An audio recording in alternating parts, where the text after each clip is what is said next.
नमस्कार दोस्तों, आज का पॉडकास्ट बहुत ही शानदार, कड़कदार या आप यूं कहें कि 10 बाई 10 के रूप में मऊवाइमा से प्रयागराज गंगा पार होते हुए लखनऊ से मुझे उम्मीद है कि यह पॉडकास्ट दिल्ली केंद्र में बैठे बड़े बड़े नेताओं तक यह पॉडकास्ट पहुंचने वाला है, जिनको वर्तमान में प्रयागराज गंगा पार ही नहीं, उत्तर प्रदेश के जो भाजपा के मूल कार्यकर्ता हैं और ब्राह्मण समाज है उनको सुनना चाहता है।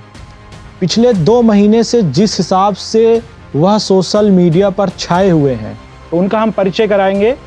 तो सबसे पहले आपका बहुत बहुत स्वागत है। धन्यवाद विकास जी। वैसे तो हमारा आपका व्यक्तिगत परिचय तो है ही, उसके साथ साथ मैं आपके दर्शकों को भी मैं अपना परिचय दे देना चाहता हूँ। मेरा नाम शिवम मिश्रा शिवाजी है।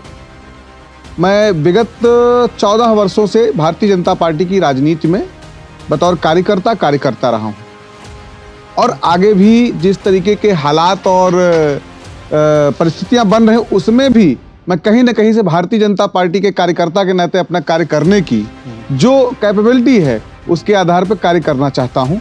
सबसे पहले तो हम आपके नाम के साथ में जो शिवाजी जुड़ा हुआ है इसके बारे में जानना चाहेंगे। क्या आप उनसे प्रभावित हैं?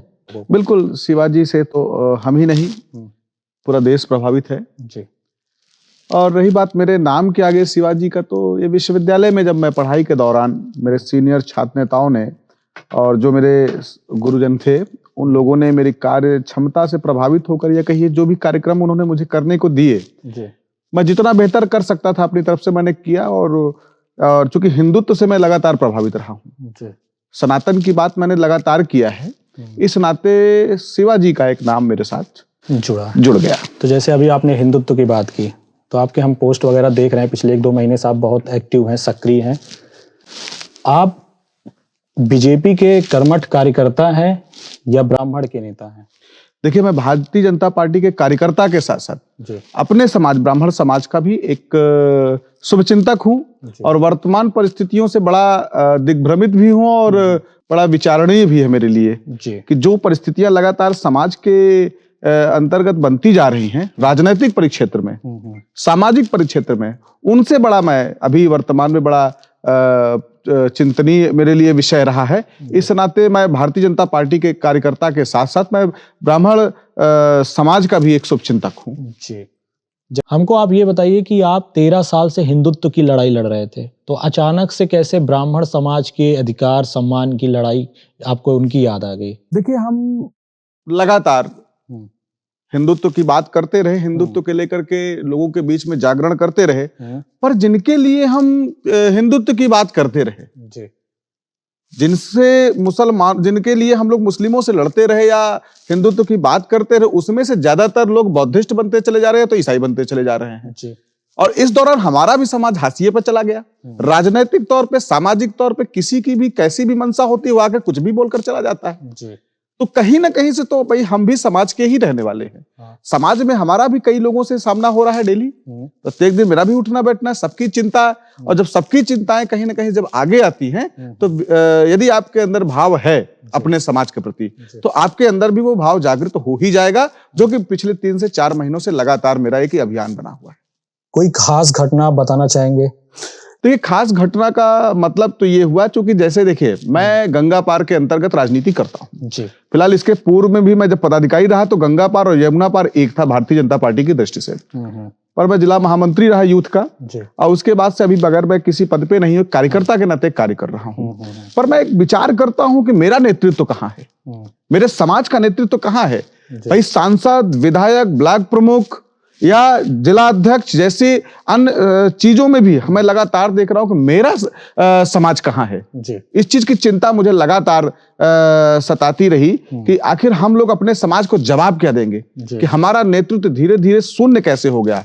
हम लोग लगातार राजनीति में अपने 24 घंटे में से 18 घंटे 20 घंटे देने की क्षमता रखते हैं। ऐसे लोगों के रहते हुए, कार्य करते हुए हमारा समाज आज हाशिए पर चला गया है। आज की राजनीति में ये मेरे लिए बड़ा विचारणीय रहा, ये मेरे लिए बड़ा सोचनीय रहा। इस नाते ये मुझे अंदर से एकदम से झकझोर कर रख दिया। तो आप अब ब्राह्मण की बोल रहे हैं हम लड़ाई लड़ेंगे जी, तो इनके अधिकार के लिए आप लड़ाई करते करते हिंदुत्व का भूल मतलब हिंदुत्व की लड़ाई लड़ना चाह रहे हैं कि सिर्फ ब्राह्मण के लिए आप देखिए, लड़ाई लड़ेंगे? वर्तमान परिदृश्य में हिंदुत्व की जहां तक बात है, जी। मोदी और योगी के रहते हुए हिंदुत्व को कोई खतरा हो नहीं सकता है। अच्छा। इस दौरान मैं अपने समाज की बात उन नेताओं से जो आज के समय में जातिवादी समीकरण को सेट करने में लगे हुए हैं, जातिगत रणनीतियों के अंतर्गत ब्राह्मण समाज को टारगेट कर रहे हैं, उनसे लड़ने के लिए मैंने स्वयं को तैयार किया। हम आएंगे आपके जातिगत मतलब बहुत सारे सवाल है उससे रिलेटेड। पहले हम आपसे आपके मतलब राजनीतिक कैरियर में आने के बारे में सुनना चाहते हैं, आप कैसे आए? देखिए, ऐसा है कि जब मैं 2010 में मैं विश्वविद्यालय की पढ़ाई करने के लिए गया, तो उस वक्त मैं अखिल भारतीय विद्यार्थी परिषद से बड़ा प्रभावित हुआ। उसके छात्र हितों को लेकर के आंदोलनों से, कार्यक्रमों से, राष्ट्रवाद के प्रति उसके समर्पित भावना से बड़ा प्रभावित हुआ और मैं उसी के प्रभाव से विद्यार्थी परिषद से जुड़ करके कार्य करने लगा। फिर धीरे धीरे मुझे जनता की राजनीति में बड़ी रुचि रही। इस नाते मैंने अपने वरिष्ठ नेताओं से संपर्क किया और उनसे बातचीत करके मैं पहली बार 2012 में मंडल अध्यक्ष बना, भारतीय जनता युवा मोर्चे का मंडल अध्यक्ष बना। तत्पश्चात जिले का मंत्री रहा, फिर जिला महामंत्री रहा। इस दौरान कई विधानसभाओं का प्रभारी रहने का दायित्व भी मुझे मिला। जिला प्रतिनिधि का भी एक छोटा सा दायित्व मेरे पास रहा और इसी तरीके से मेरी राजनीतिक जो गतिविधियां रही हैं समाज के नाम पर भारतीय जनता पार्टी के अंतर्गत चलती रही हैं। पिछले 2 महीने से आप ब्राह्मण के लिए लड़ाई लड़ रहे हैं। बस हमको ये जानना है कि पिछले 2 महीने से जो आप ये कर रहे हैं, ऐसा कोई घटना जो आप बता सकें, जो आपको अपनापन लगा हो ब्राह्मण समाज की लड़ाई लड़ते हुए, आपको कोई प्यार, आशीर्वाद जो बोलते हैं ब्राह्मण के समुदाय से जो मिला हो आपको? देखिए विकास जी, सारी चीजों को तो बहुत ओपनली नहीं कर सकते हैं जी। पर ये है, इतने से आप समझ सकते हैं कि मुझे जो समर्थन और आशीर्वाद मिल रहा है पिछले 13 वर्षों में नहीं मिला है। अच्छा, कोई 1-2 छोटा सा भी आप मतलब बता सके घटना कि लगा हो कि जो आपने 13 साल मेहनत किया, आपको सपोर्ट प्यार इतना नहीं मिला, लेकिन 2 महीने में आपको मिला? देखिए, जब ब्राह्मण समाज अपने नेतृत्व और अधिकार के लिए कराह रहा हो, लगातार वो अपने समाज के हित को लेकर के चिंतित हो और इस दौरान कोई नेता, एक किसी भी जाति का, किसी भी वर्ग का, किसी भी समीकरण का कोई भी नेता, यहां तक कि ब्राह्मण समाज का भी कोई नेता जब अपने अधिकारों की चिंता करने के लिए बिल्कुल उसके पास समय नहीं है, जब वो इन चीजों को बिल्कुल किनारा कर ले रहा है इन सब चीजों से, उस वक्त जब मैंने इस आवाज को उठाई तब मेरे साथ चलने वाला कोई नहीं था। लेकिन आज धीरे धीरे आपने देखा होगा कि पूरे प्रदेश में एक तरीके से ये एक आंदोलन के रूप में ले लिया है, जन आंदोलन के रूप में ये इस वक्त चल रहा है कि ब्राह्मण समाज के एक युवा, ब्राह्मण समाज के वरिष्ठ और ब्राह्मण समाज की जो महिलाएं, हमारी बहन बेटियां हैं, वो लगातार अपने अधिकारों को लेकर के सजगता से, पूरी सरलता के साथ अपने कार्यों में लग चुके हैं।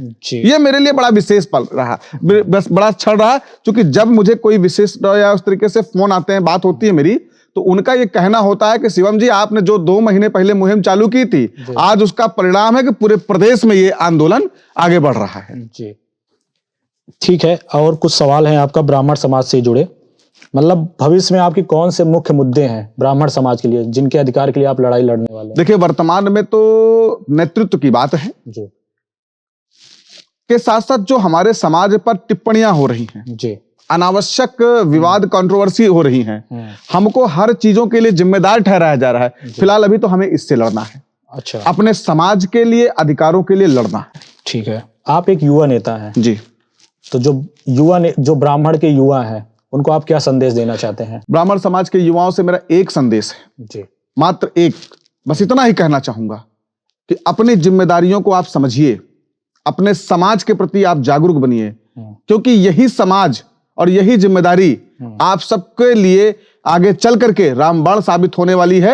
अन्यथा जिस तरीके का माहौल है, किसी का भी, किसी भी तरीके का कोई भी आरोप होता है, वो सीधे ब्राह्मण समाज के ऊपर है। आज आप चाहे जिस लाइन में चले जाइए, चाहे वो जॉब की लाइन हो, चाहे व्यवसाय की हो, चाहे जिस तरीके से, टारगेट केवल सिर्फ और सिर्फ ब्राह्मण समाज का युवा है। अब हम आते हैं आपसे सबसे चर्चित, जिस विषय को लेकर आप पिछले 1-2 महीने से काफी ज्यादा चर्चे में हैं, कोई आपकी व्यक्तिगत लड़ाई है क्या गंगा पार की जिला अध्यक्ष महोदय जी से? देखिए, ऐसा नहीं है जी, हमारी उनसे कोई व्यक्तिगत दुश्मनी या दोस्ती नहीं रही है जी। संगठन में कार्य करने के नाते वो हमारी विधान परिषद की सदस्य रही, हम लोगों ने स्वागत किया, अभिनंदन किया, वो जिलाध्यक्ष बनी। मैं स्वयं कार्यालय पे भी गया, कुछ कार्यक्रमों में भी उपस्थित रह करके उनको बधाई दिया। मेरी दुश्मनी उनसे नहीं है, किसी प्रकार से मेरी दुश्मनी उनसे नहीं है, न किसी कार्यकर्ता से, न किसी जाति से है। मेरी दुश्मनी या मेरी जो कष्ट है मुझे उनके वक्तव्यों से है, मुझे उनकी मानसिकता से है। अच्छा, उनके जो लगातार हमारे समाज के प्रति टिप्पणियां रही हैं उनको लेकर के है। मेरी दुश्मनी कोई व्यक्तिगत दुश्मनी उनसे नहीं है। वो महिला है, मैं उनका स्वागत करता हूं, अनुसूचित वर्ग से आती हैं और ये ऐसा वर्ग है जो हमारी भारतीय जनता पार्टी के साथ जुड़ करके कार्य कर रहा है और मुझे लगता है कि सबका साथ सबका विकास में एक जरूरी और महत्वपूर्ण भूमिका हमारा अनुसूचित वर्ग और महिलाएं निभा रही हैं। लेकिन ठीक है, आपको उनसे कोई दिक्कत नहीं है, लगातार उन पे आप टारगेट कर रहे हैं, क्या कहानी है? मतलब हम ये जानना चाहते हैं और दर्शक भी स्पष्ट रूप से आप बताइए कि कहां से स्टार्ट हुआ ये। देखिए, लगातार टारगेट करने का हमारा कोई बदनीयती नहीं है जी। वो लगातार वैसे कर्म करती जा रही हैं जैसा आप कुछ बताना चाहते। जैसे हम लोगों ने जब वो ब्राह्मण ठाकुर जमींदार का पहला प्रकरण उठाया, उनसे उनका हस्तक्षेप मांगा या उनका स्पष्टीकरण मांगा, ठीक कुछ दिनों के बाद उन्होंने कार्यालय में हमारे ब्राह्मण समाज के कुछ नौजवानों के सामने उनका परिचय न करवा करके, क्योंकि भारतीय जनता पार्टी राष्ट्रवादी पार्टी है, जातिवादी पार्टी नहीं है, तो भारतीय जनता पार्टी में जाति का कोई महत्व नहीं है, लेकिन उसके बावजूद भी ये तिवारी जी हैं, मिश्रा जी हैं, शुक्ला जी हैं, ये द्विवेदी जी हैं, ये पाठक जी हैं, ये पांडे जी हैं, इस तरीके से परिचय कराना कहीं ना कहीं हमको ये लगता है कि भाई वो जानबूझ करके हमारे समाज को चिढ़ा रही हैं। क्योंकि ऐसा इस वक्त समय भी चल रहा था और उस वक्त हम लोग लगातार उनके स्पष्टीकरण की बात कर रहे थे, तो उसको स्पष्टीकरण ना करके वो लगातार केवल हम लोग को चिढ़ाने का कार्य कर रही थी, लगातार केवल हमारे समाज को अपमानित करने का कार्य कर रही थी। बस यही कारण है। तो आप इसके लिए बार बार उनसे बोल रहे हैं कि स्पष्ट करें अपनी बात को, माफी मांगने के लिए आप बोल रहे हैं? नहीं, मैंने माफी मांगने के लिए भी नहीं कहा, मैंने कहा कि आप स्पष्ट करिए आपका उद्देश्य क्या था कहने का। माफी तो तब तय करेंगे ना, माफी तो तब तय करेंगे कि आपको माफी मांगना है कि नहीं मांगना है। पहले आप अपना उद्देश्य स्पष्ट करिए कि आपने जो हमारे समाज के प्रति जो शब्द बोले, उसका प्रयोग किया ब्राह्मण क्षत्रिय के प्रति, उसका आपका उद्देश्य क्या था, उसके उद्देश्य को आप स्पष्ट करिए, उसके बाद हम तय करेंगे कि आपको माफी मांगना है कि नहीं मांगना है। लगातार आप उनपे विवाद पे मतलब टारगेट कर रहे हैं उनको, जिस भी आप नाराजगी है, लेकिन उतना ही आप उनको देख रहे होंगे, आप भी देख रहे हैं, हम भी देख रहे हैं, केशव प्रसाद मौर्य जी के साथ एक फोटो में फिर से आपने एक पोस्ट डाला है, उस पर आप बोल रहे हैं कि केशव जी जांच बैठाइए। देखिए विकास जी, वो मेरी चिंता है, संगठन को लेकर मेरी चिंता है, क्योंकि वर्तमान जिलाध्यक्षा महोदया के कारण संगठन जमीन पर तो कार्य नहीं कर रहा है, ये सभी हमारे वरिष्ठ नेता भी जान रहे हैं। अच्छा, लेकिन ऐसी क्या मजबूरी है जो संगठन हित को दरकिनार करते हुए लगातार इन पर कंट्रोल नहीं किया जा रहा है। मेरा माननीय उप मुख्यमंत्री जी से यही आग्रह था कि इस पर एक जांच करवाइए या जो भी चीजें हैं इनको स्पष्ट करिए कि इस तरीके से चीजों को लेकर के जो कर रही हैं उसको बंद करें और अपना स्पष्टीकरण देते हुए क्षमा मांगे। अच्छा, मेरा उद्देश्य यही था। आप एक बीजेपी कार्यकर्ता के तौर पर जी निर्मला पासवान जी जो जिला अध्यक्ष हैं, उनका क्या इमेज आप देखते हैं? देखिए, वो संघर्षशील महिला रही हैं, इसमें कोई दो राय नहीं है। अब तक उनका जिलाध्यक्ष के पूर्व में जो संघर्ष रहा है, पार्टी ने उस नाते उनको क्षेत्रीय उपाध्यक्ष बनाया, विधान परिषद का सदस्य बनाया और कहीं ना कहीं से जातिगत समीकरण को देखते हुए उनको उनके अंदर कुछ काबिलियत देखी होगी, इस नाते उनको जिलाध्यक्ष बनाया, लेकिन वो जिलाध्यक्ष पद के साथ न्याय नहीं कर पा रही है। अच्छा, एक उनके साथ में शायद रहती हैं संगीता पटेल, उनके बारे में भी आप लगातार पोस्ट कर रहे हैं, क्या मतलब? संगीता पटेल, ये रंग बहादुर पटेल जी, स्वर्गीय रंग बहादुर पटेल जी जो पूर्व विधायक रहे और भारतीय जनता पार्टी के संस्थापक सदस्य भी रहे, उनकी पुत्री हैं। वो लगातार निर्मला पासवान जी के मुद्दे पर वो लगातार कहीं ना कहीं से कुछ ना कुछ कंट्रोवर्शियल करते रही हैं, लेकिन जब बीच में एक ऐसा मामला पड़ गया कि किसी व्यक्ति ने मुस्लिम समाज के उन्होंने जिलाध्यक्ष महोदय के ऊपर कुछ अभद्र टिप्पणियां कर दी, जिसके कारण उसको जेल भी जाना पड़ा। उसके पश्चात उस प्रकरण को लेकर वो लगातार हम लोगों के ऊपर हमलावर रही। फिर इस दौरान मध्य प्रदेश का कोई प्रकरण था, उसमें एक हमारे ब्राह्मण समाज की माता के ऊपर कुछ अभद्र टिप्पणियां, ऐसी टिप्पणियां थी कि जो मैं आपसे चर्चा भी नहीं कर सकता, मैं आपसे शेयर भी नहीं कर सकता, जनता जानती है, जो देखने वाले हैं वो जानते हैं। उस टिप्पणी को उन्होंने शेयर किया था, मेरा विरोध उस चीज को लेकर के था कि आपकी नजर में श्रीमती निर्मला पासवान जी के ऊपर जिसने कटाक्ष किया, जिसने गलत कमेंट किया, अभद्र टिप्पणी की, उसके लिए आपने मुकदमा करवाया, पर आपके साथ क्या होना चाहिए? आपने भी तो एक ऐसे नालायक बेटे के कारण उसकी मां के परवरिश तक को गाली दे दी, तो इस पर आपके खिलाफ क्या होना चाहिए? ये मेरा उनसे सवाल था और अब भी कायम है, क्योंकि उन्होंने अभी तक जवाब नहीं दिया है और जब तक जवाब नहीं देंगी तब तक मैं छोड़ने वाला नहीं हूं। जो आप बात कर रहे हैं, एक तो आप आवाज उठा रहे हैं ब्राह्मण समाज के लिए, उनके अधिकारों के बारे में, सम्मान नहीं मिल रहा है, भाजपा में जो सम्मान चाहिए वो नहीं मिल रहा है, लेकिन दूसरी तरफ आप देखिए जिला अध्यक्ष जो हैं निर्मला पासवान जी, उनके साथ में आप जिस ब्राह्मण समाज की आप बात कर रहे हैं, आप ही के पोस्ट से पता चला कि उनके साथ में ज्यादातर लोग ब्राह्मण के ही लोग रहते हैं और उनका साथ दे रहे हैं। मैं यही तो बताना चाहता हूं जी कि भारतीय जनता पार्टी के अंतर्गत आप चाहे बूथ पर देख लीजिए, चाहे सेक्टर देख लीजिए, चाहे मंडल देख लीजिए, चाहे जिले का देख लीजिए, कार्य करने वाले कार्यकर्ताओं की सबसे ज्यादा संख्या ब्राह्मण समाज की है और उपेक्षा भी सबसे ज्यादा ब्राह्मण समाज की हो रही है। जी मेरा यही तो मांग है, मैं यही तो कह रहा हूं बार बार कि आप हमारे समाज को अगर आप पदाधिकारी नहीं बना रहे हो, उनको किसी पद पे नहीं ले जा रहे हो, तो कम से कम सम्मान तो दो भैया। मैं उसी सम्मान के खातिर तो लड़ रहा हूं। अच्छा, मैंने 13-14 वर्षों का अपना राजनीतिक करियर 5 मिनट के अंदर मैंने ध्वस्त कर दिया। आज मेरे इस गंगा पार में मेरे जातिगत कारणों से कितने दुश्मन बन गए वो मैं जानता हूं। मेरी पीड़ाओं को, जो समाज की पीड़ा थी, मैंने उसको उठाया, उसकी वजह से कितने सारे लोग दुश्मन बने वो मैं जानता हूं। पर मुझे ये दुश्मनी मंजूर है, मुझे ये दुश्मनी मंजूर है और मैं ऐसी दुश्मनी को गले लगा करके कार्य करता रहूंगा। मुझे कोई परवाह नहीं होगी। मेरा अगला सवाल यही था कि जो लगातार आप आवाज उठा रहे हैं ब्राह्मण समाज के लिए, या इससे क्या है कि संगठन आपका कमजोर हो रहा है? ठीक है, भारतीय जनता पार्टी का कहीं ना कहीं विपक्ष को मौका मिल रहा है, उनको, हम जैसे पत्रकारों को भी मौका मिल रहा है, सवाल अपने आप अंदर की बात पता चल रही है कि सब कुछ ठीक नहीं है संगठन में। देखिए, कहीं ना कहीं से एक आपकी बात ये सत्य है, पर संगठन कमजोर नहीं हो रहा है। आज संगठन जिस चीज से कमजोर हो रहा है, हम सब वही बात तो उठा रहे हैं। तो भाई हम तो देखिए, सीधी सी बात, सामान्य से कार्यकर्ता है। हम प्रदेश अध्यक्ष माननीय मुख्यमंत्री जी, माननीय राष्ट्रीय अध्यक्ष, माननीय मुख्य प्रधानमंत्री जी तक नहीं पहुंच सकते। तब जो बातें सोशल मीडिया से हम लोगों को तक आ रही हैं, तो सोशल मीडिया पे हम उसका जवाब दे रहे हैं, सोशल मीडिया पे उसकी मांग कर रहे हैं। यदि उनको इस बात का भान नहीं है कि वो क्या कर रहे हैं, तो मैं भी, आज सोशल मीडिया सरकार बनाती और बिगाड़ती है, इसका तो आप जानते हो सोशल मीडिया की ताकत। तो सोशल मीडिया पे अपनी बातों को रख रहे हैं। हम चाहते हैं कि भारतीय जनता पार्टी का हमारा जो शीर्ष नेतृत्व है वो इस विषय को संज्ञान में ले, और संज्ञान में लेकर के जो उचित चीजें हैं संगठन हित में है उसको करे। हम सब अपने हर तरीके से तिलांजलि देने के लिए तैयार हैं संगठन के लिए, पर अपमान नहीं सहेंगे। हमें हमारा स्वाभिमान, हमारा सम्मान और हमारा अधिकार चाहिए ही चाहिए।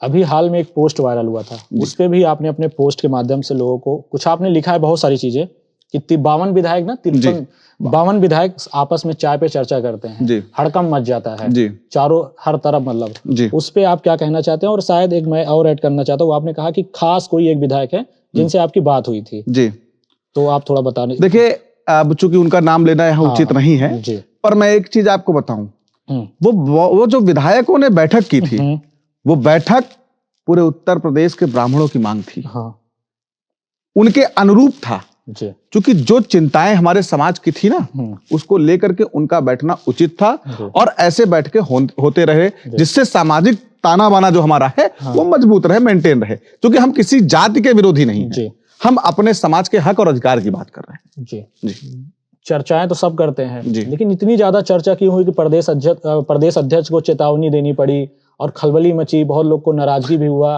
मतलब इतना ट्रेंडिंग क्यों बना? देखिए, प्रदेश अध्यक्ष का जो इस पे वक्तव्य आया, मैं उस विषय पर बहुत नहीं कह सकता, हमारा शीर्ष नेतृत्व का विषय है, क्योंकि अभी मैं उस लायक भी नहीं हूं कि मैं प्रदेश अध्यक्ष जी पर कोई कमेंट कर सकूं, पर वो उचित नहीं था।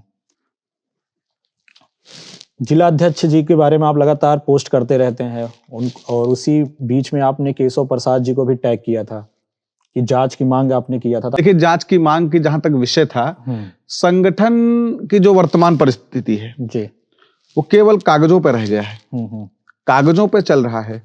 कुछ चुनिंदा लोगों को लगातार जो उनकी बातें करते हैं, उनकी बातों को समझते हैं, वो संगठन के हित के लिए उचित नहीं है। इसलिए मुझे लगता है कि माननीय उप मुख्यमंत्री जी सहित जो हमारा शीर्ष नेतृत्व है, उसको इस विषय पर गंभीरता पूर्वक ध्यान देनी चाहिए। क्योंकि गंगा पार में 2 लाख लोकसभाएं और 5 विधानसभाएं हैं, और इसका कितना फर्क चुनाव में पड़ सकता है, क्योंकि ब्राह्मण समाज की जो एक स्ट्रेटजी रही है वो सदैव भाजपा के साथ रहा है और आगे भी रहेगा, आगे भी रहेगा। पर अब वो ये चाहता है कि भाई देखिए, हमको आपने पद से भी हटा दिया, हमको आप सांसद भी नहीं बना रहे हैं, हमको आप विधायक भी नहीं बना रहे हैं, हमको आप ब्लॉक प्रमुख भी नहीं बनने दे रहे हैं, तो हमको कम से कम तो सम्मान दीजिए ना। तो हमारा अधिकार जो था उसको तो आप दे नहीं पा रहे हैं, तो कम से कम हमें सम्मान दीजिए, हमारे स्वाभिमान से खिलवाड़ मत कीजिए। और निर्मला पासवान जी वर्तमान में जो हमारी जिलाध्यक्षा हैं, वो इन सब चीजों की रक्षा नहीं कर पा रही। थोड़ा आप स्पष्ट कीजिए कि मतलब ऐसा क्या है कि वो संगठन को आपके पोस्ट से पता चलता है कि कमजोर कर रही हैं उनके, आप कह रहे हैं कि कार्यकर्ता जाते नहीं हैं ऑफिस में कभी। विकास जी, शहर यहाँ से बहुत दूर नहीं है, कभी जब आपको समय लगे तो आप जाइएगा कार्यालय पे, यदि आपका पहचान होगा कि हाँ भाई आप मीडिया से हैं, तो हो सकता है आपको सम्मान मिल जाए।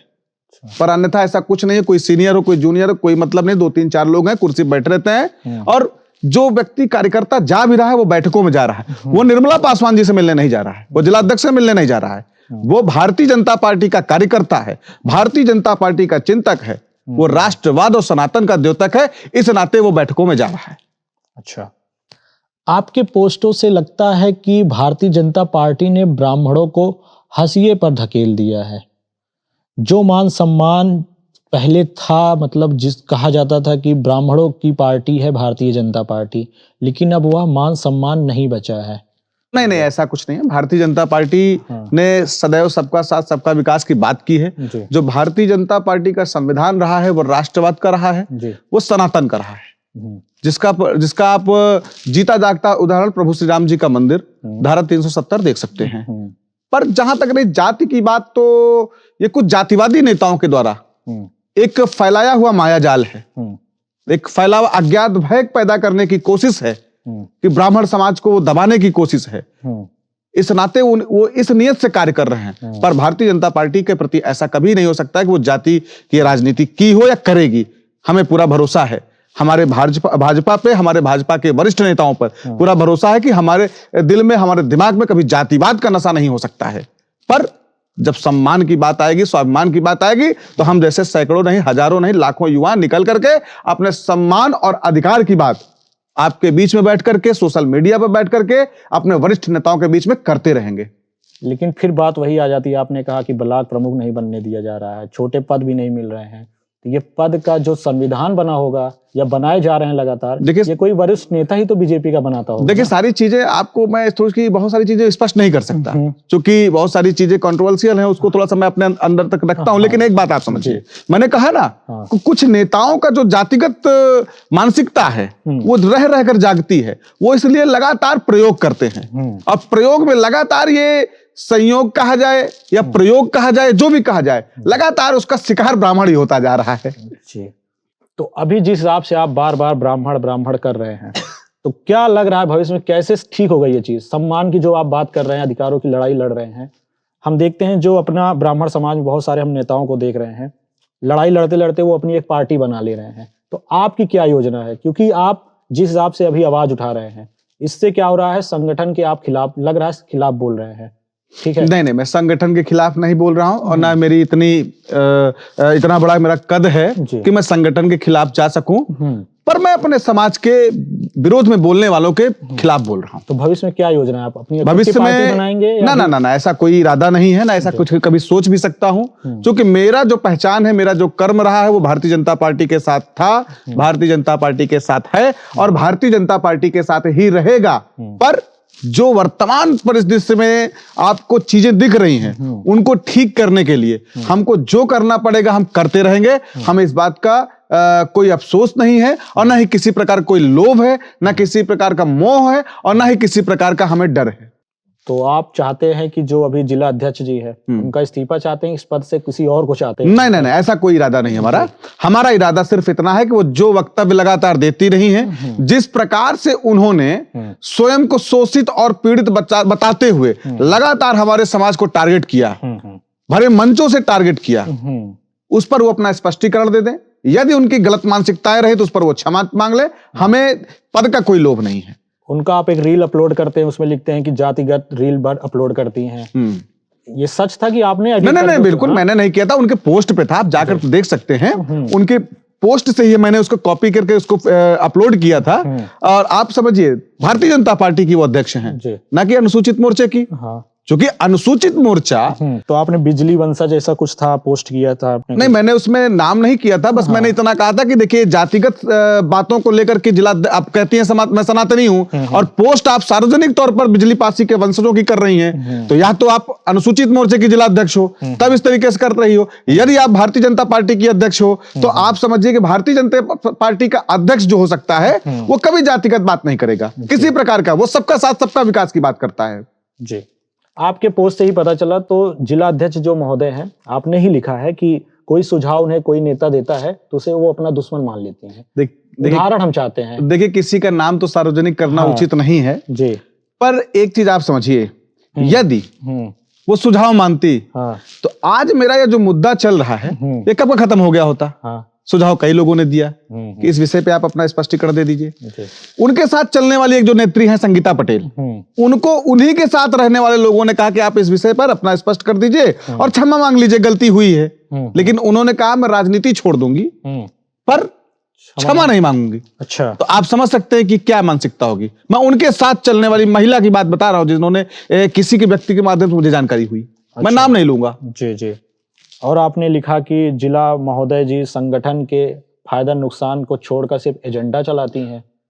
यदि उनको संगठन के फायदे की कोई चिंता होती, संगठन के हित और अनहित की चिंता होती, तो विकास जी ये जो विषय मेरा चल रहा है ये कब का समाप्त हो गया होता।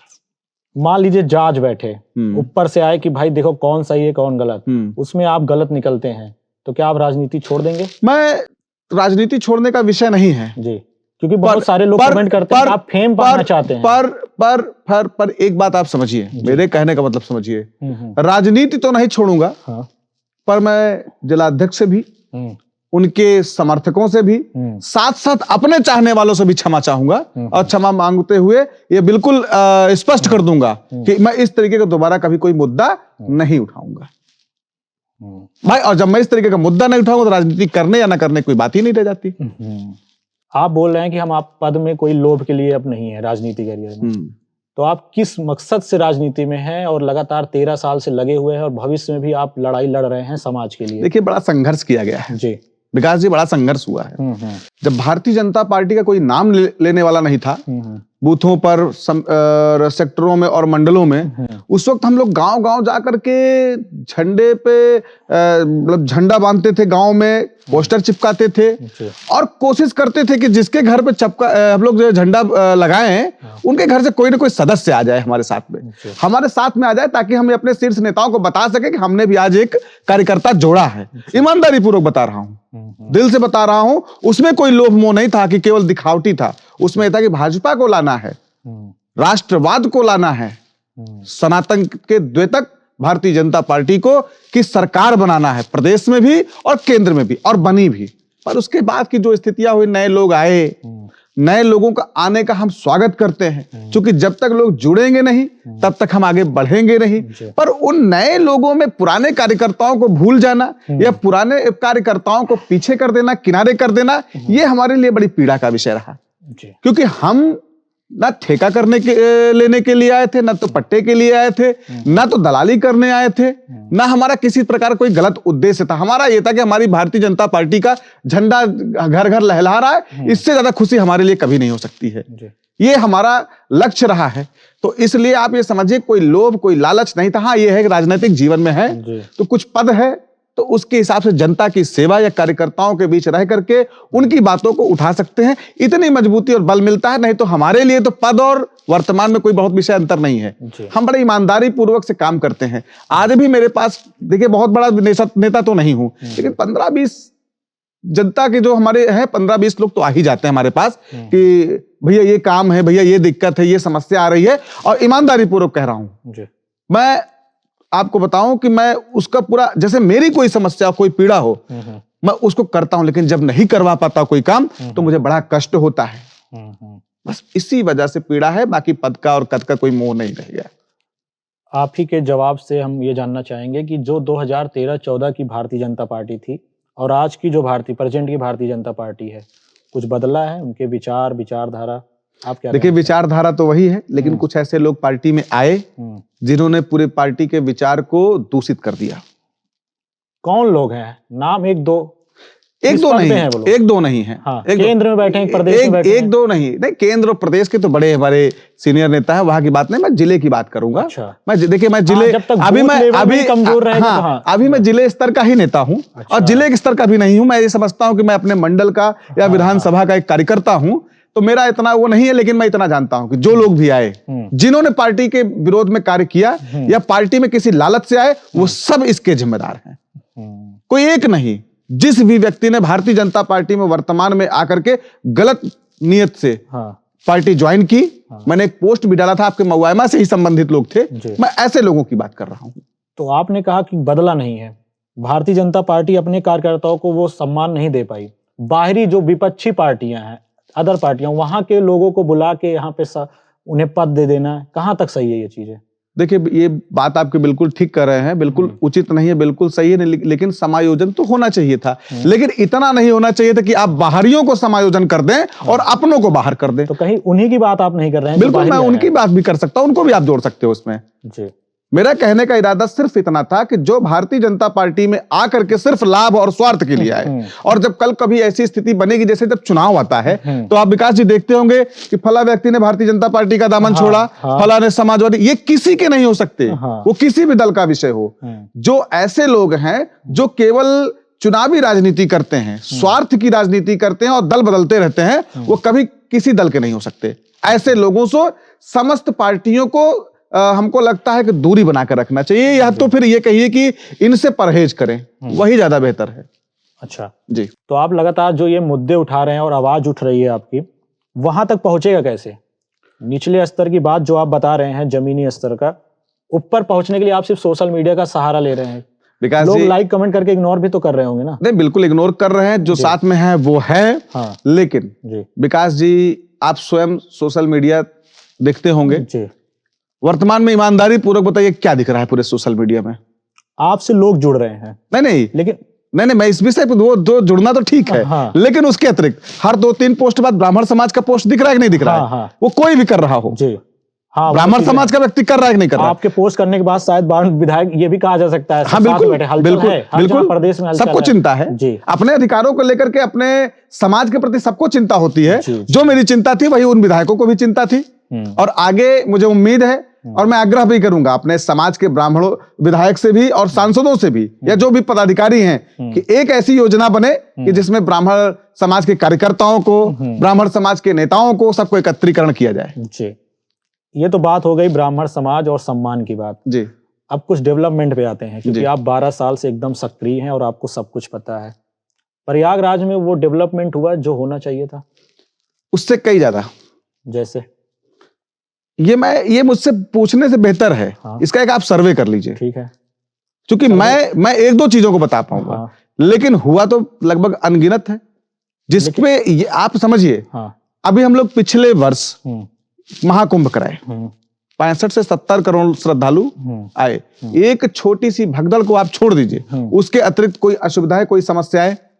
ठीक है, वो आस्था का है, आस्था का विषय है, पर उसमें इंफ्रास्ट्रक्चर की बड़ी भूमिका रही है, जो जीडीपी भी आपकी बढ़ी, हाँ, कमाई हुई। हाँ। लेकिन अब बात आ जाती है हेल्थ को लेकर जी, कोई बड़ी बीमारी अभी हो जाती है जी, तो हमको लखनऊ जाना, ये चिंतनीय विषय है, दिल्ली जाना पड़ता है, ये चिंतनीय विषय है। हम लोगों ने सब मुद्दों पे कौन बात करेगा? ये चिंतनीय विषय है। हमारे सांसद को, हमारे विधायक को इस विषय पर चिंता करनी चाहिए। हमारे सांसद महोदय ने अभी इस विषय को लोकसभा में भी उठाया, और मैं भारत की केंद्र सरकार से भी और उत्तर प्रदेश की सरकार से भी आग्रह भी करूंगा कि हमारे यहाँ पर एक एम्स, अन्यथा पीजीआई स्तर का एक हॉस्पिटल होना चाहिए, कि जिसमें हम अपनी सुविधाओं को ध्यान में रखते हुए अपने इलाज को यहाँ करवा सकें।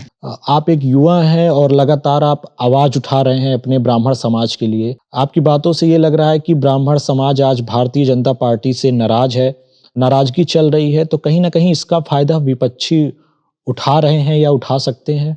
नहीं, विपक्ष को तो फायदा हो ही नहीं सकता। उसमें कोई समझो कि भाजपा में और ब्राह्मण में एक जो सबसे खास वो है कि राष्ट्रवाद और सनातन, ब्राह्मण इन दोनों के बीच में सेतु का कार्य कर रहा है। ब्राह्मण इन दोनों के बीच में बांधने का कार्य कर रहा है, एक दूसरे का पूरक बन के कार्य कर रहा है। तो भाजपा से ब्राह्मणों का दूर जाने का तो कोई सवाल उठता ही नहीं है। पर जो चीजें समय के हिसाब से पहले ही हो जानी चाहिए थी कि आवाज उठानी पड़ रही है। ऐसी स्थितियां जो पैदा हुई है, इसको नहीं होने देना चाहिए था जो आज हो रहा है। ब्राह्मण भाजपा से बगावत नहीं कर रहा है, मैं भाजपा से बगावत नहीं कर रहा हूं, न कभी सोच सकता हूं, क्योंकि भाजपा से ही मेरा नाम है और भाजपा से ही मेरा पहचान है। पर भाजपा में ही रह करके भाजपा के ही नेताओं से मैं अपने समाज के अधिकार की मांग कर रहा हूं और करता रहूंगा। मुझे इस बात का कोई डर नहीं है, इसलिए कि भारतीय जनता पार्टी ने ही सिखाया है कि अपने लक्ष्य की ओर आगे बढ़ते रहो बगैर डरे और बगैर किसी संकोच के। मैं वही कर रहा हूं। आपने कहा कि दलित दो प्रकार के होते हैं, मैं पढ़ देता हूं। सवर्णों से विवाद हुआ तो दलित, मुसलमानों से हुआ तो हिंदू। जय श्री राम। थोड़ा हम समझना चाहते हैं ये आप किसको मतलब बोलते हैं? ये विकास जी वास्तविकता है जी। आज के समय में जो समाज में एक मानसिकता फैलाई गई कुछ नेताओं के द्वारा जी, उसके जरिए ये बात एकदम सत्य है कि यदि विवाद सवर्णों से हुआ है तो वो दलित है, और यदि विवाद मुस्लिमों से हुआ है तो वो हिंदू है। अच्छा, तो इसमें कहीं कोई गलत नहीं है। ये जो मैं बोला हूं, जो लिखा हूं, एकदम सही लिखा हूं, ये सत्य है। उसके 1 घंटे बाद फिर आप एक पोस्ट करते हैं, बौद्धिस्ट का सबसे बड़ा मतलब उनके जो दुश्मन है वो ब्राह्मण है। देखिए उनकी जो 9 बौद्धिस्ट हैं, जो नए नए बनने वाले हैं, जो डिजाइनर हैं, जो क्योंकि बौद्ध, अभी आप चाइना देख लीजिए, हाँ, चाइना का जो बौद्ध वर्ग है उसको देख लीजिए। हाँ। हमारे अरुणाचल प्रदेश के कुछ क्षेत्रों में रह रहे हैं दलाई लामा इत्यादि जो बौद्ध हैं, उनको देख लीजिए। और जो आज के नए बौद्ध हैं, खास करके अपने डिजाइनर जो अपने तरफ में है, उनको देख लीजिए। उनकी सारी समस्याएं, सारी दिक्कत, जो प्रॉब्लम है वो ब्राह्मणों से लेकर के है। तो मेरा क्यों ऐसा लगता है, मतलब आपको लग रहा है क्यों ऐसा कर रहे हैं वो लोग? देखिए उनकी नजर में ये होता है कि वो देखिए सबसे बड़ी बात जो मूल है, संस्कृति जो सनातन है, उसको वो खंड खंड करना चाहते हैं। वो करके अपना एक स्थापत्य बनाना चाहते हैं, पर उसके बीच में ब्राह्मण आ जाता है। बस इसी वजह से भयानक ठंड में भी गर्मी का एहसास कराए, यही तो राजनीति की ताकत है। ये मतलब किसको सोच के आप मतलब ऐसा कुछ लिखते हैं, मतलब थोड़ा सा बताइए। देखिए ऐसा कुछ मजेदार होता है थोड़ा, और सोचने पे भी मतलब लाइनें दमदार होती हैं। देखिए ऐसा कुछ नहीं है, लिखने का आदी हूँ, लिखने का आदी हूँ। हाँ, मैं ब्राह्मणवादी हूँ, बस इससे ज्यादा कुछ नहीं कहूंगा इस विषय पे। हमारे ब्राह्मण समाज को कोई दबा दे ऐसा पैदा नहीं हुआ है। कौन है ऐसे लोग जो दबाने की कोशिश कर रहे हैं? बात तो सत्य है, हमने रास्ते दिखाए, हमने चंद्रगुप्त पैदा किए, हमने राष्ट्र के लिए, समाज के हित के लिए अपनी हड्डियां गलाई, हमने वेदों और ग्रंथों की रचना की, हमने संस्कृति की रक्षा की। आज इन्हीं चीजों को लेकर के जो दुराग्राही टाइप के लोग हैं, दुराग्राही लोग हैं, वो हमारे उस पर आक्रमण करते हैं, हमारे संस्कारों पे, हमारे विचारों पे, हमारे बहन पे, हमारी बेटियों पे। और जब हम उनके बीच में चट्टान की तरीके से खड़ा रहते हैं, उनको समस्या होती है। उन्हीं के लिए मैंने ये कहा था।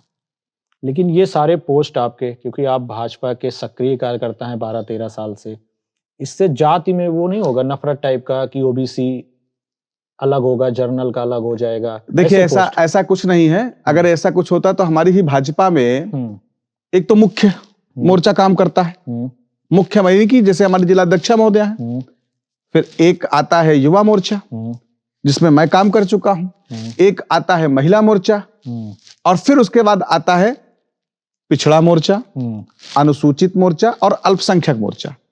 यदि ऐसा कुछ, हमारी पार्टी ने सबको बराबर अधिकार दिए हैं अपनी बात रखने के लिए, तो ऐसा कुछ नहीं है। और जो इस विषय को गलत समझ रहा है, भाई मैं तो किसी का विरोध नहीं कर रहा हूं, मैं तो केवल अपने समाज के अधिकार की बात कर रहा हूं। मैंने किसी जाति का विरोध नहीं किया। आपने कभी नहीं देखा होगा कि मैंने किसी जाति को टारगेट करके कोई पोस्ट किया है। मैंने व्यक्ति को टारगेट किया होगा जिसने मेरे समाज के खिलाफ या समाज की मंशा के विपरीत कार्य करने की कोशिश किया होगा, उसको लेकर के मैंने टारगेट किया है। आप भारतीय जनता पार्टी के 2 ऐसे नेताओं का नाम बताएं जिनको आप अपना आदर्श मानते हैं। देखिए सबसे पहले राष्ट्रीय स्तर पर अगर देखा जाए तो हमारे ही नहीं, भारतीय जनता पार्टी के समस्त कार्यकर्ताओं के प्रेरणा स्रोत हैं पंडित अटल बिहारी वाजपेयी जी। यदि आज गंगा पार की दृष्टि से देखा जाए मेरे लिए, तो मेरे लिए श्री कन्हैयालाल पांडे जी हमारे पूर्व जिलाध्यक्ष हैं, वो मेरे आदर्श हैं, मेरे प्रेरणा स्रोत हैं। अच्छा। और मेरे लिए राजनीतिक तौर पे एक भगवान की दृष्टि, भगवान के जैसे मेरे लिए वो हैं। अच्छा, गुरु भी मान सकते हैं उनको? मेरे राजनीतिक गुरु, अभिभावक तो है ही भाई, भगवान हो गए तो फिर उसमें कुछ बचा ही नहीं। आपके पोस्ट से उत्तर प्रदेश के मुख्यमंत्री जी के बारे में भी आपने बहुत सारे सवाल मतलब पोस्ट किया है। उसमें आपने कहा कि वो स्वर्ण समाज के और हिंदुओं के, सनातन के आखिरी मुख्यमंत्री हैं। क्या विकास जी, आपने एक चीज देखा होगा, क्या जातिगत कारणों से लेकर के लगातार एक माहौल नहीं बनाया जा रहा है पूरे प्रदेश में? ये खबर तो पहले भी फैलाई गई कि क्या जी उनके मन का नहीं हो रहा है कुछ, योगी जी के हिसाब से? नहीं, ऐसा कुछ नहीं है। उत्तर प्रदेश के मुख्यमंत्री जी जो चीजें, जो निर्णय लेते हैं पूरी दमदारी से लेते हैं, उसमें किसी का कोई हस्तक्षेप नहीं होता है। अब चूंकि ये बहुत गहराई भरा सवाल है तो बहुत चीजों को तो मैं उन तक भाई पहुंचा नहीं हूं, तो मैं उन तक नहीं कह सकता, लेकिन एक चीज कह सकता हूं, बेमिसाल, शानदार, जबरदस्त, जिंदाबाद।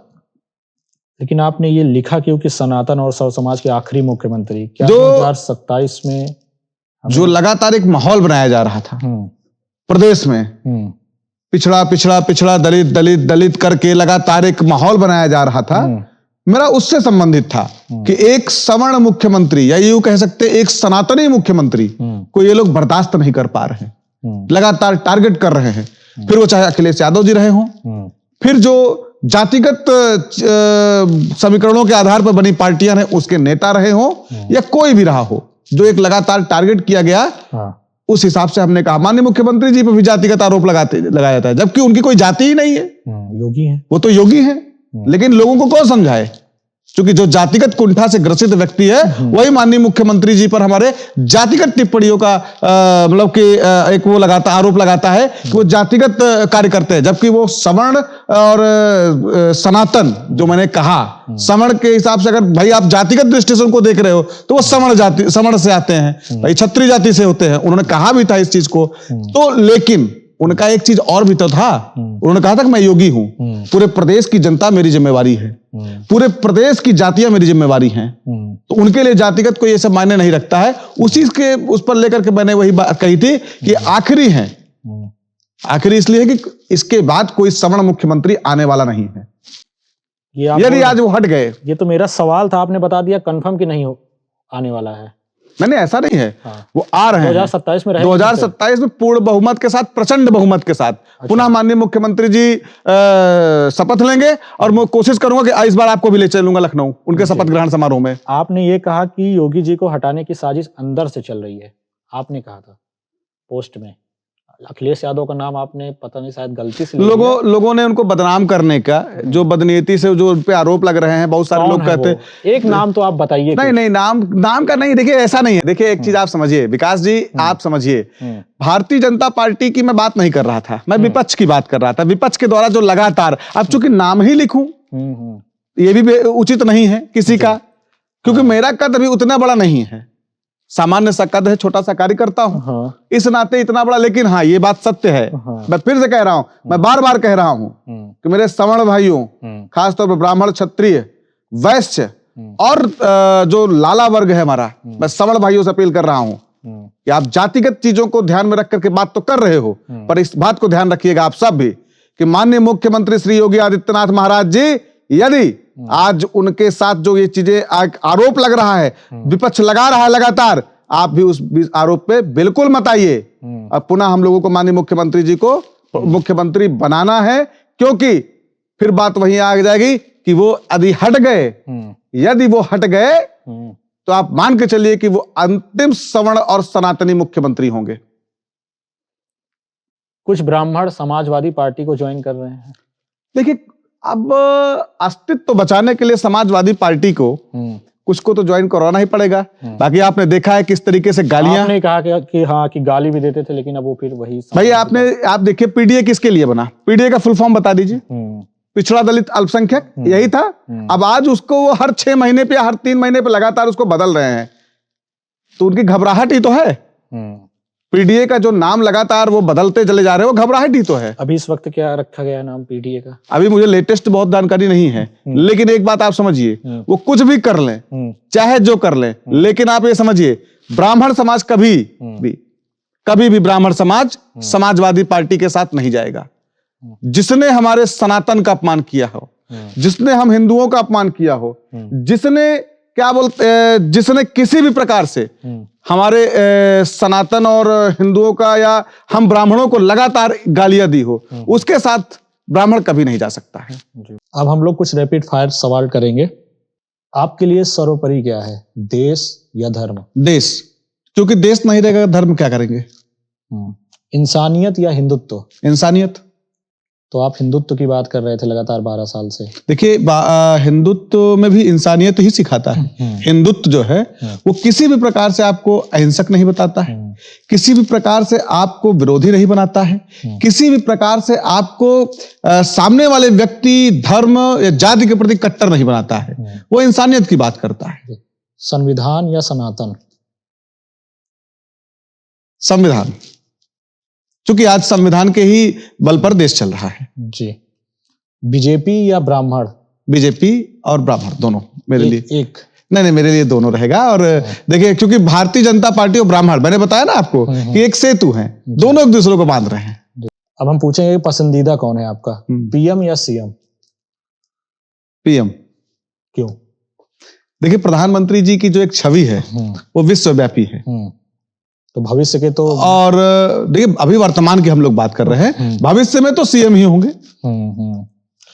सीएम को पीएम पद पर आप देखना चाहते हैं? बिल्कुल देखना चाहते हैं, हम ही नहीं सारे देशवासी देखना चाहते हैं, सनातनी देखना चाहते हैं। क्वालिटी जो गुण बताइए कि पीएम बनने के बाद बन सकते हैं। देखिए, योगी जी की एक जो साफ और स्वच्छ छवि है, नंबर 1, नंबर 2 हिंदुत्व की छवि है, नंबर 3 जो विकास की योजनाओं को जमीन और धरातल पर लागू करने की बात हो, फिर वो किसी भी तरीके से हो, चौथी जीरो टॉलरेंस की, अपराधियों के प्रति कोई भेदभाव नहीं।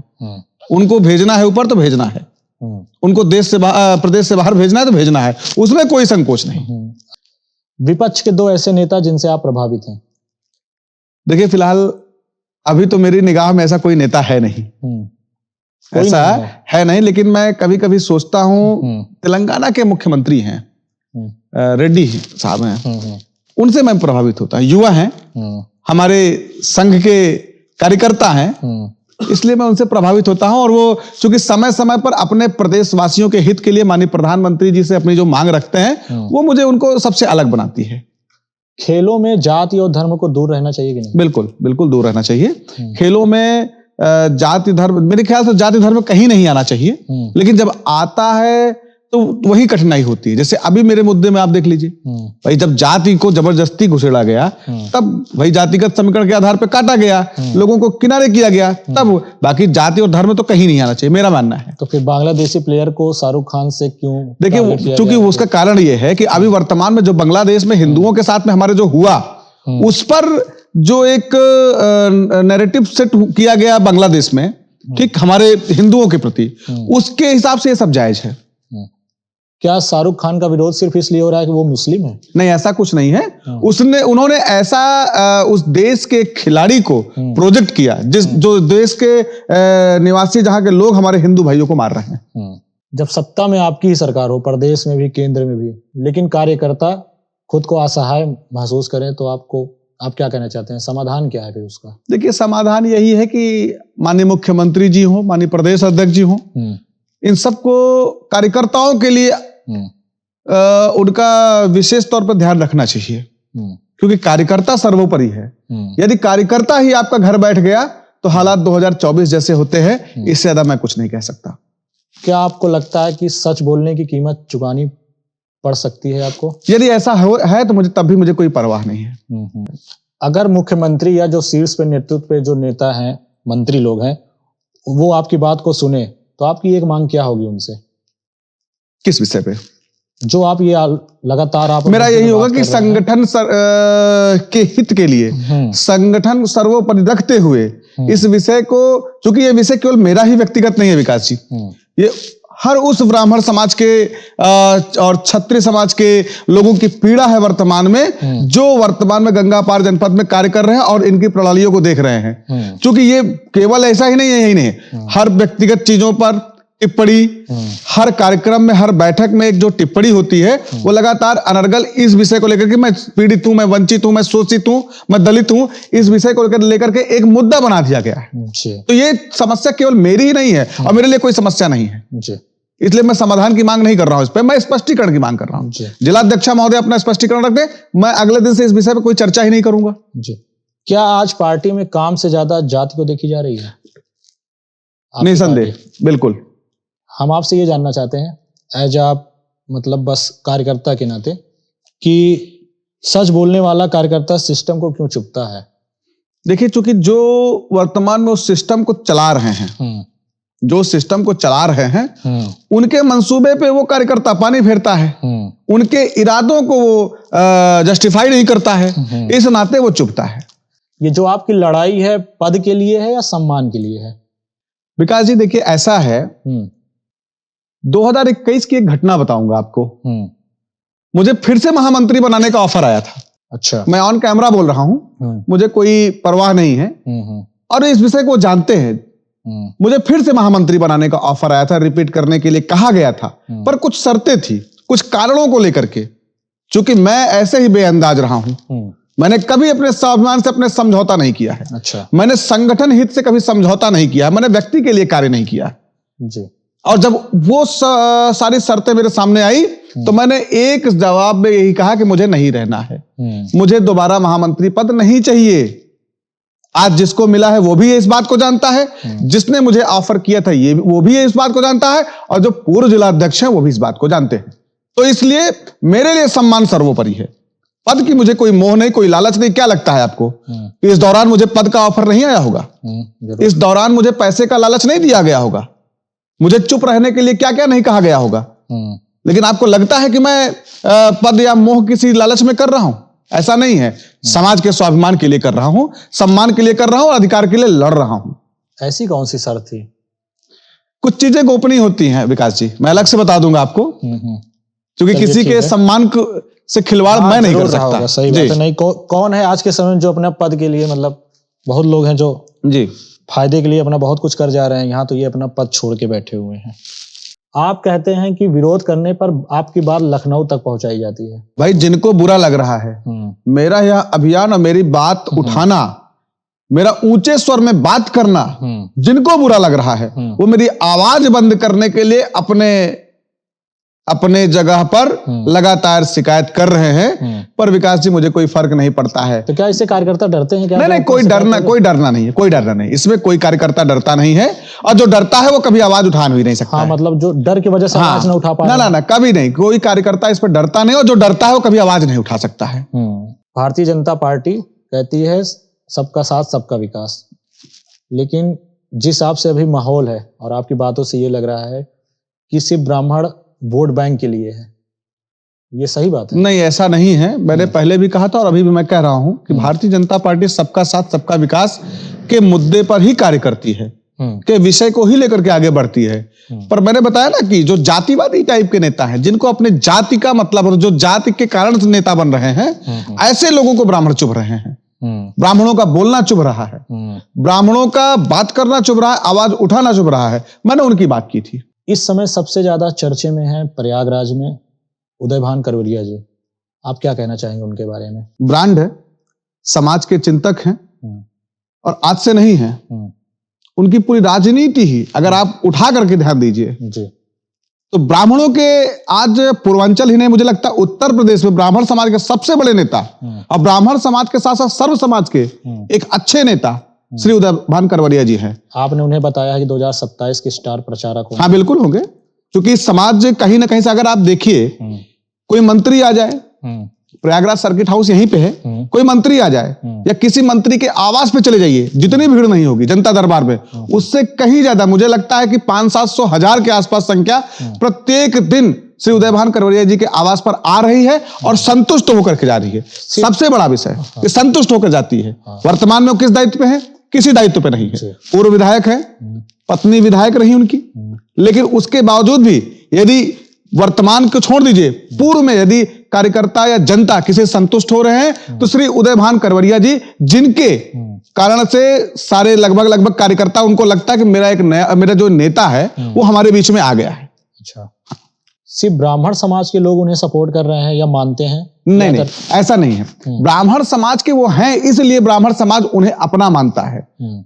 ब्राह्मण समाज की वो चिंता करते हैं, इसलिए वो समाज उनको अपना मानता है, पर वो हिंदुत्व विचारक तो भविष्य के तौर पे उनको आप कहाँ देख रहे हैं स्टार प्रचारक के अलावा? देखिए, भविष्य तो मैं कुछ नहीं कह सकता हूं, लेकिन मैं इतना जानता हूं। मतलब आपके हिसाब से क्या लगता है कि उन्हें उस पद पे होना चाहिए? बिल्कुल बिल्कुल, उनको देखिए अभी की स्थिति के हिसाब से अगर देखा जाए तो हम लोगों की तो मांग थी कि प्रदेश अध्यक्ष बनाया जाए, पर ठीक है, बीच में आवाज भी उठी थी। हाँ, बीच में आवाज भी उठी थी कि प्रदेश अध्यक्ष बनाया जाए, पर यह है कि उन्हें इतना इस पद पे ले जाया जाए कि जिससे वो कार्यकर्ताओं के सम्मान की रक्षा करते रहें, क्योंकि अभी भी कर रहे हैं, लेकिन और मजबूती के साथ करते रहें। आपसे हमने बहुत सारी बातें की, बहुत सारे सवाल किए, कुछ आप अपने फैमिली बैकग्राउंड से जुड़े कुछ ऐसी कहानियां बताइए जिससे हम लोग मोटिवेट हो सकें, दर्शक हमारे मोटिवेट हो सकें। देखिए, बहुत सामान्य परिवार से हूं। फैमिली बैकग्राउंड का अगर देखा जाए तो कोई बहुत बड़ा घराना नहीं है। विकास जी, मेरे परिवार में मेरी माँ है, मेरा छोटा भाई है, पत्नी है, बहन है, पर हमारे इस परिवार में पिताजी के ना रहने के बाद जो सबसे महत्वपूर्ण भूमिका रही है मेरे मामा जी की रही है। अच्छा, मैं कह सकता हूं कि धरती पे मैंने भगवान को देखा है। अच्छा, मेरे मामा जी इस तरीके से हैं। मेरे मामा ने हमारी पढ़ाई लिखाई से लेकर के पिताजी की गैर मौजूदगी में हमारे हर उन सपनों को पूरा किया है जो एक पिता करता है। आज मैं जिस कार से चलता हूं, छोटी कार है, आप समझिए कि मेरे बर्थडे पे, मेरे जन्मदिन पर वो मामा जी के द्वारा ही गिफ्ट की गई है। अभी तक मैं अपने से कोई कार्य नहीं ले पाया हूं। अच्छा, और बस इतना समझिए कि धरती पे यदि भगवान होते हैं तो मेरे मामा हैं, मैं इतना मानता हूं, इससे ज्यादा कुछ नहीं कह सकता। तो अब हम आपसे कुछ बात करेंगे राजनीति से हटके। अगर आप नेता ना होते तो आपका नेक्स्ट क्या होता? प्लान बी क्या था आपका? देखिए, प्लान बी का मतलब है कि प्लान बी नेतागिरी ही है। हाँ, मेरा पहला था आर्मी। अच्छा, तो आर्मी में क्यों नहीं गए आप? आर्मी में कुछ, देखिए, सबका भाग्य नहीं होता है, मेरा भी भाग्य नहीं था। कुछ और बनना था ना आपको। तो बस वही है ना कि आर्मी में इसलिए नहीं है कि भाई मेरा भाग्य नहीं था, मैंने अपनी कोशिश में कोई कमी नहीं की थी जी। लेकिन बस यही है कि हाइट वगैरह था, मतलब रिटर्न? नहीं, ऐसा नहीं था, रिटर्न भी मेरा मजबूत था, सब कुछ, मेडिकली अनफिट कह सकते हैं। ठीक, वो तो जब आपने बताया भाग्य नहीं था। हाँ, मेडिकली अनफिट। क्रिकेट वगैरह का इंटरेस्ट आपको? बड़ा अच्छा रहा है, बड़ा अच्छा रहा है, और आज भी मैं क्रिकेट, मुझे लगता है कि मैं हर मैच देखता हूँ।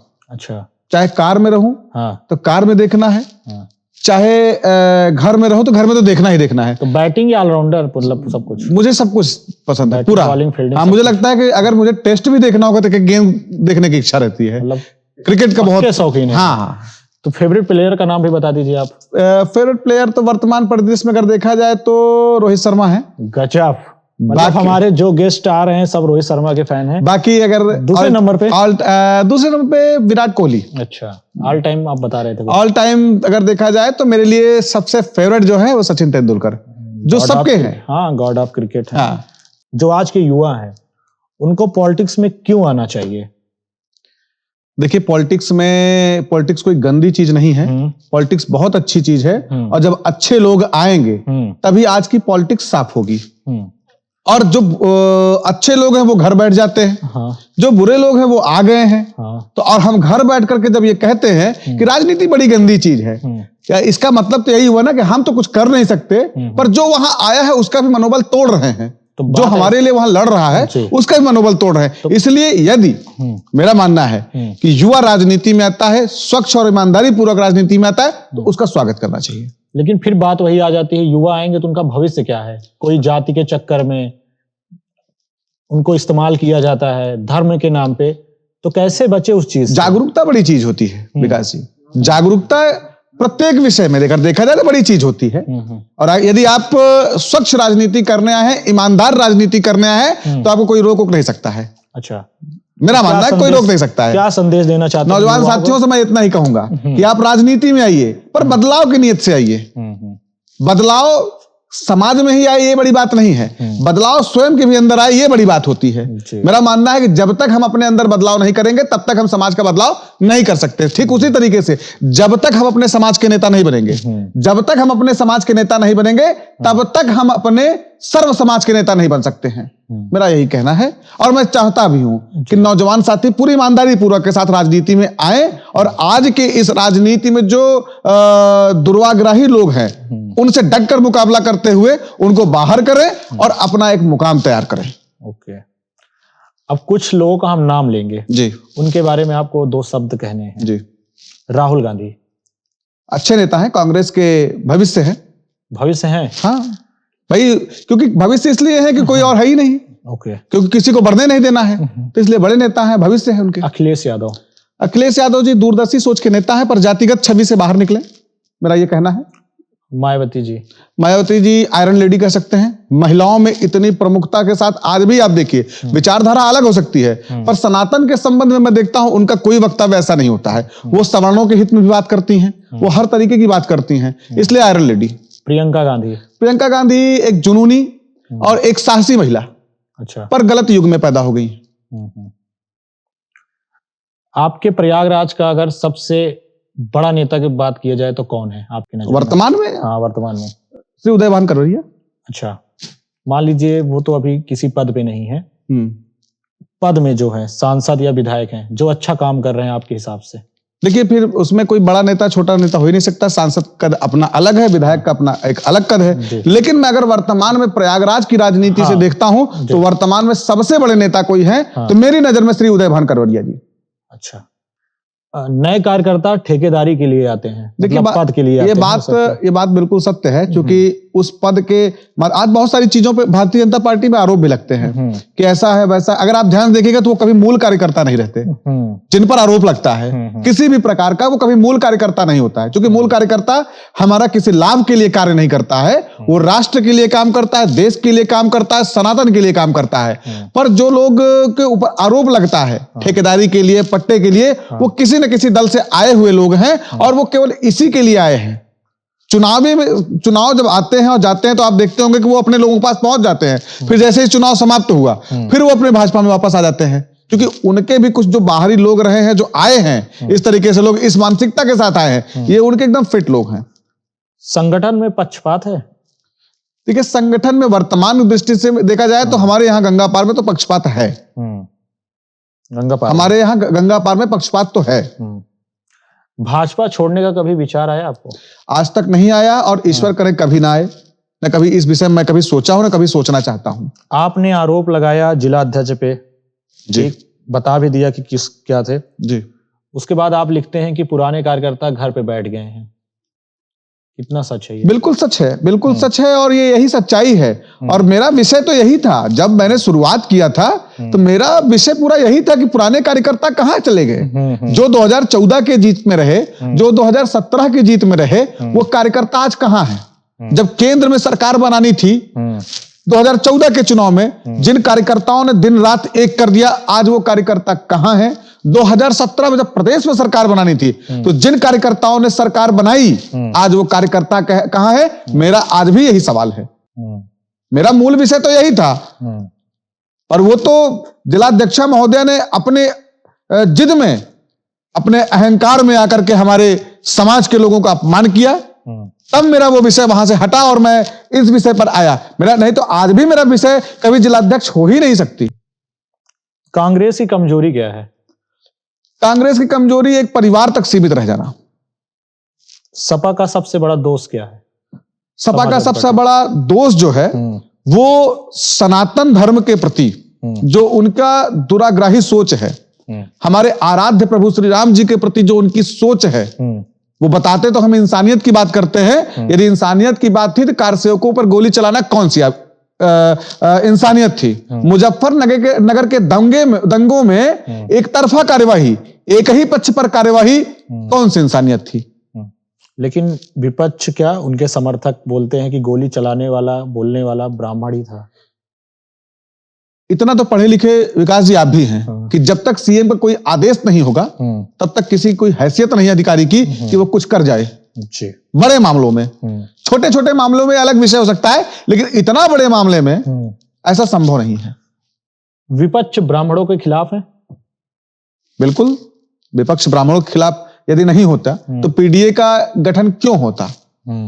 विपक्ष यदि ब्राह्मणों के खिलाफ नहीं होता तो इनके कुछ राष्ट्रीय प्रवक्ताओं में, जैसे मैं नाम लूंगा विपक्ष के ही, जैसे एक प्रियंका भारती है, एक कंचना यादव है, एक राजकुमार भाटी हैं। इनके आप सोशल मीडिया पेज को आप देखिए जा करके, इनके वक्तव्यों का देखिए आप जा करके, ये क्यों ऐसा नहीं महसूस होता है कि ये ब्राह्मणों को ही लक्ष्य करके बात कर रहे हैं? आप देख सकते हैं, आप मीडिया से हैं, पत्रकार बंधु हैं हमारे, आप देख सकते हैं इनको। आपका अगला लक्ष्य क्या है? विधायक, मंत्री? देखिए, अभी मेरा ऐसा कोई लक्ष्य नहीं है, विधायक सांसद की कोई ऐसी, मंत्री कोई लक्ष्य नहीं। बाकी विचार सबके होते हैं, जो राजनीति में आता है सबकी इच्छा होती है, पर भाग्य से ज्यादा और समय से पहले कुछ मिलता नहीं है।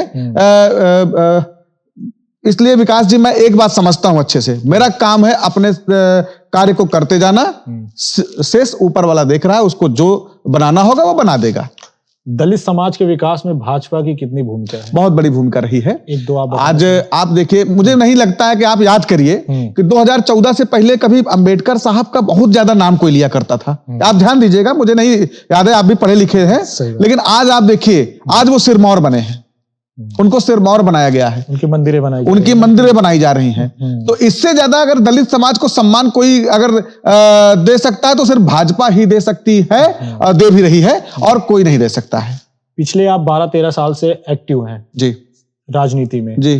कोई ऐसा अचीवमेंट आप बताइए जो आपको गर्व महसूस कराता हो कि हमने हाँ ये किया है समाज में? देखिए, एक दो नहीं, मेरे हिसाब से मैं जब सुबह सो के उठता हूं, जब मैं उठने के बाद जब मुझे पता चलता है कि हाँ भाई घर पे कुछ लोग आए हुए हैं, कुछ किन्हीं की समस्याएं हैं, जब मैं उनके कार्यों को पूरा कर लेता हूं, उनके चेहरे पर जब हंसी आ जाती है, तो मुझे यही अचीवमेंट लगता है। और मुझे लगता है कि ईश्वर की ऐसी कृपा है कि आज इन 13-14 सालों में मुझे लगता है हफ्ते मुझे ऐसे अचीवमेंट्स मिलते रहते हैं। अब मुझे यही अचीवमेंट चाहिए भी, और मुझे कोई बहुत बड़ा ख्वाहिश नहीं है।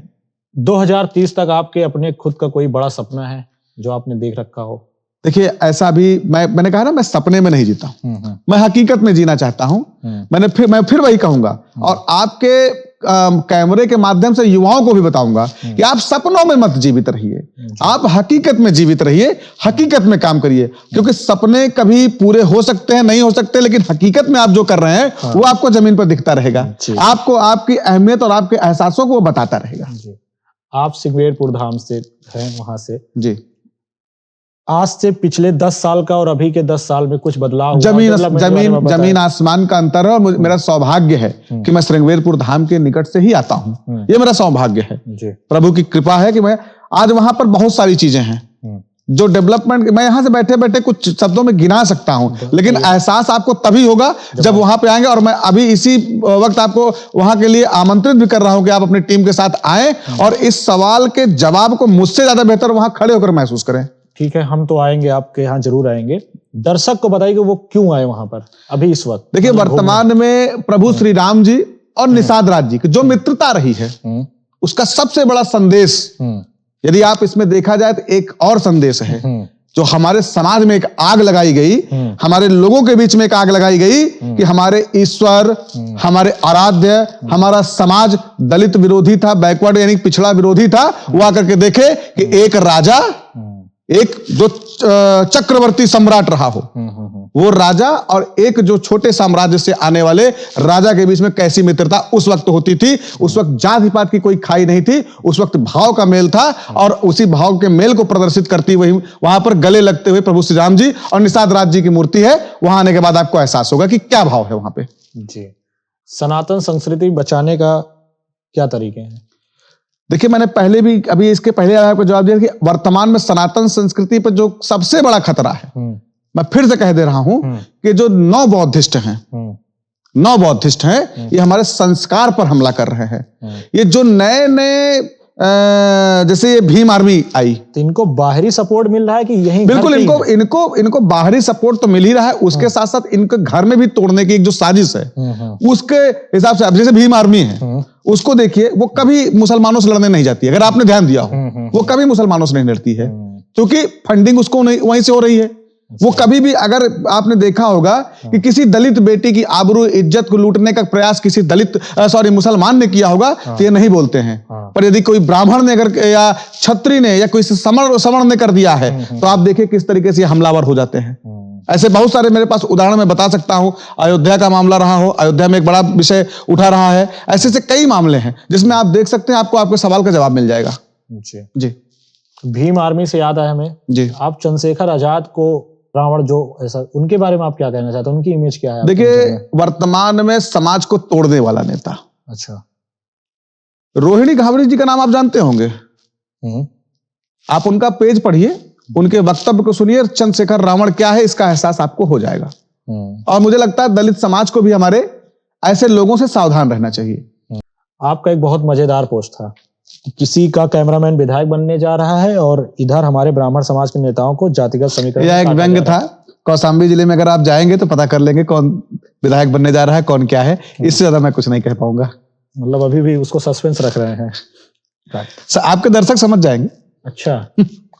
आपने अनिल मिश्रा जी के बारे में भी लिखा है कि उनके रिहाई से ब्राह्मण समाज के मन में बैठे वर्षों के डर पर जीत की शुरुआत बता रहे हैं। आपके अनुसार यह डर किसने और किन तरीकों से ब्राह्मण समाज के मन में बैठाया गया है? देखिए, ऐसा है कि विकास जी, ब्राह्मण समाज, हमारा पूरे देश की बात कर रहा हूं मैं, आज वर्तमान स्थिति में अगर आप देखें तो एक अज्ञात भय, उसको ना जाने किस चीज का भय है, मुझे नहीं समझ में आता किस चीज का, लेकिन वो भय से ग्रसित है। और इस दौरान यदि कोई अनिल मिश्रा जैसा व्यक्ति आकर के समाज की ऊपर हो रहे अनर्गल टिप्पणियों को लेकर के, संविधान के दायरे जो बात करने वाले लोग हैं, संविधान से बाहर निकल के जब बात कर रहे हो ऐसे लोग, और वो हर तरीके से केवल हर उचित अनुचित चीजों का जिम्मेवार जब ब्राह्मण को बता रहे हो, तो ऐसे समय में श्री अनिल मिश्रा जी का जेल जाना और बाहर वापस आना ब्राह्मण समाज के लिए एक जीत से बढ़कर एक जुनून की जीत है। एक कह सकते हैं, मतलब ये समझिए कि उनकी जो एक अज्ञात डर है उसके निकलने की जीत है।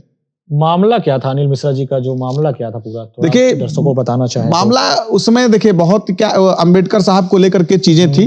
उनके लोग लगातार हमारे धर्म पर, हमारे ईश्वर पर, हमारे देवी देवताओं पर, हमारी मनुस्मृति पर लगातार कटाक्ष आले इस तरीके से करते रहे, हमारी मनुस्मृति को जलाते रहे बिना कुछ जाने समझे। जबकि ईमानदारी पूर्वक कहूं तो मनुस्मृति के विषय में इन लोगों को कुछ पता नहीं है, पर उसके बावजूद भी जाति और समाज में विद्वेष फैलाने की नीयत से जो ऐसा कार्य करते रहे, उसी में क्रिया के बदले प्रतिक्रिया हुई, बस वही विषय था। तो बहुत बहुत धन्यवाद, आपसे बात करके बहुत अच्छा लगा और शायद हम लोग 2-3 घंटे से बात कर रहे हैं। आखिरी मैसेज जो आप देना चाहते हैं दर्शकों को, आप देके इस पॉडकास्ट को हम लोग एंड करेंगे, जो भी आप बोलना चाहें। समाज के मैं प्रत्येक युवा से बस इतना ही कहूंगा कि अपने समाज के प्रति जागृत होइए, अपने समाज के अधिकारों के प्रति जागृत होइए, क्योंकि जब समाज के अधिकार को लेकर के आप जागृत होंगे, तभी आप अपने हिसाब से और अपने समाज को लेकर के आगे, अपने परिवार को आगे लेकर के बढ़ने का काम करेंगे। सादर प्रणाम। जय श्री राम, जय भारत, जय भाजपा।